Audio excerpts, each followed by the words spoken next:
This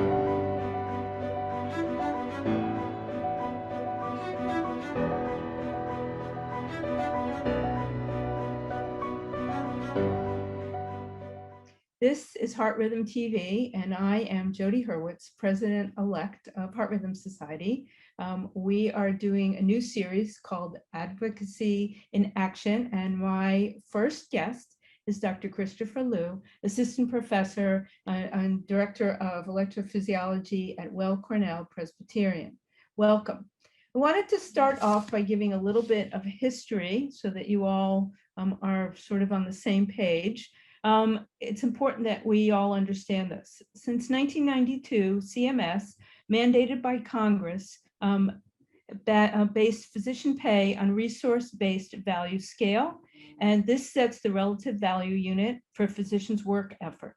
The Relative Value Scale Update Committee, called the RUC Committee, was created by the American Medical Association to develop and update the RVU recommendations for both new and previously valued services. These are discussed yearly, and these panels are aided by advisors from appropriate societies to the AMA House of Delegates, of which we, HRS, are and have been one for quite a number of years. Historically, CMS's final rules have been aligned with recommended RVU valuations. In 2020, CMS noted that the add-on codes of 3D mapping, intracardiac echo, and left atrial recording were being used more than 70% of the time with atrial fibrillation, SVT, and some VT ablations, and therefore bundled. Remember that time is very important to CMS. An initial survey of physicians performing these procedures noted significant reduction in time. Several surveys were redone in order to reevaluate this, and while CMS agreed to the survey, they changed the codes anyway, eliminating the bundled services. And that's essentially what we're here to discuss. So, Dr. Liu, to start off, you are chair of the Health Policy and Regulatory Affairs Committee. Can you explain what this does and what we're looking forward to for the next year, if not next few months? Right. So Dr. Hurwitz, thank you very much for this opportunity. And I think it's really fantastic that we're doing this kind of program. I think certainly before my own involvement in health policy and regulatory affairs, I was, not very aware of how much advocacy was happening with HRS.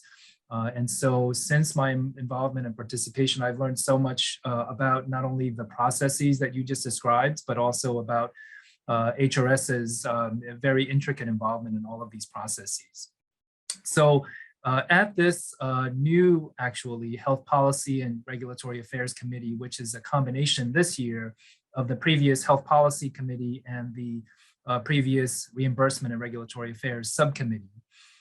This new combined committee has the tasks and the charge of really managing all the policy sides, all the policies that have to do with regulating devices that are used in electrophysiology, of course, and the coding and reimbursement that go along with how the United States physicians work in this field.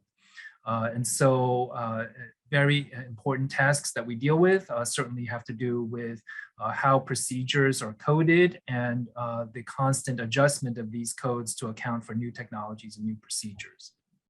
In addition, as you mentioned, the RUC process that values these procedures and how they are taken by CMS to create RVUs and payment for all of these services in the United States. On the FDA side, we work with the FDA and with device companies on regulatory policies, including safety alerts that come up. So we're also very involved with when safety advisories and alerts come out from device companies, how we communicate those between the industry and the FDA and with our membership. You're very busy. It's a very busy committee, and I think it's going to be very important to make sure all of our members understand all the different things that you are doing. Can you give us a little bit of history of how we got to these 2023 proposed cuts? for Right, the of course. ablation procedures? Yes. So this, as you started talking about, Jodie, was a process years in the making. So, with procedures and their values, there is a constant process of watching by CMS and by the AMA of the volume of procedures that are being done. Because of course, in the United States, many procedures are paid for by CMS. And there are, of course, rising healthcare costs. And so one of the charges of CMS is to control costs. And so they do this by watching where resources are being delivered and to essentially understand how procedures are being done and whether procedures need to be revalued over time. So this is a process that is constantly in motion.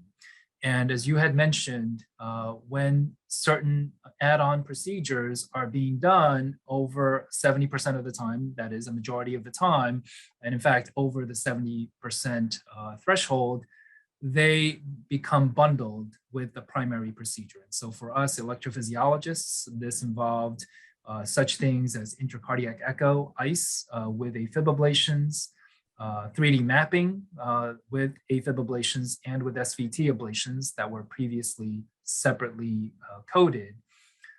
And so when they hit the threshold of over 70% being billed together with the primary ablation codes, they became bundled.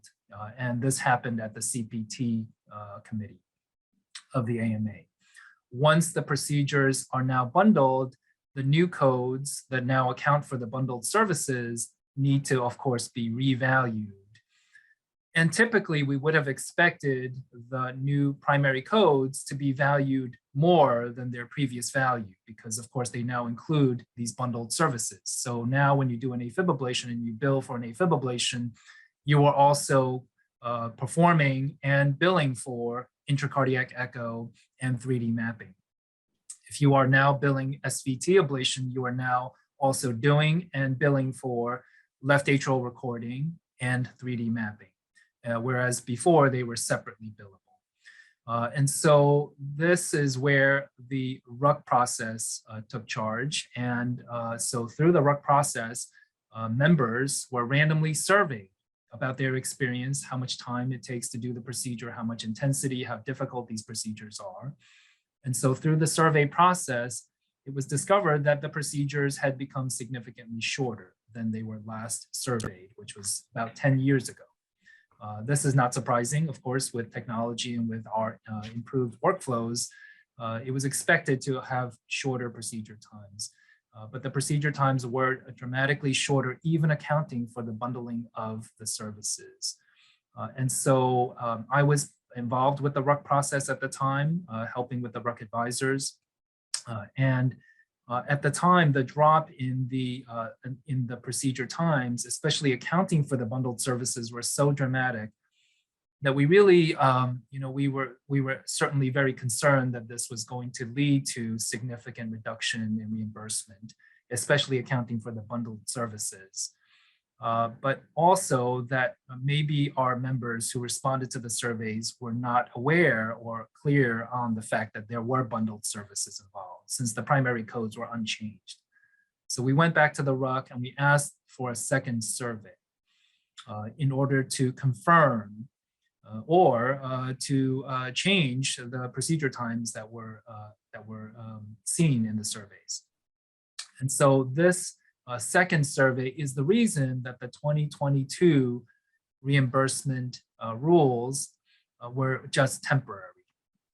And so because of the timing of the second survey results were not accounted for in the 2022 payment rule. And so the 2022 payment rule came out, the second survey also happened. And unfortunately, the second survey also showed and confirmed that the procedure times were notably shorter than before.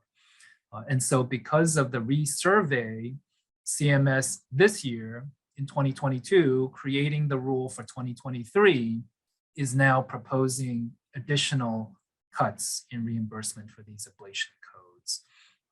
And so this is what we are dealing with now, the proposed rule for 2023 that has just come out. Wow, thank you very much. That was really a wonderful discussion and history of why we're where we are. I think that probably we could talk for quite a while. I think we'll have more of these series. I think that the important thing to let people know is that we are definitely going to do something about these proposed cuts. And I'm just going to leave with the notion that the really important point for everybody is to understand that the decrease in time for a procedure does not imply a one-to-one reduction in work intensity for this procedure, and more to follow. Thank you very much for joining me today, and we look forward to having you back on this Advocacy in Action series. Thank you, Jodie. Yeah, I also just want to second that this is certainly not something that we're going to stand by and allow to happen, certainly not without a fight from us. This is for all the reasons that we have already discussed, among the leadership, which is for our mission to end suffering and death from heart rhythm disorders, and to serve our colleagues and our patients. We really need to keep up this fight and to really advocate as much as possible for all of our colleagues and patients. Thank you for joining us in our inaugural Advocacy in Action series. Stay tuned next time when we talk to Dr. David Slotwiner. Take care.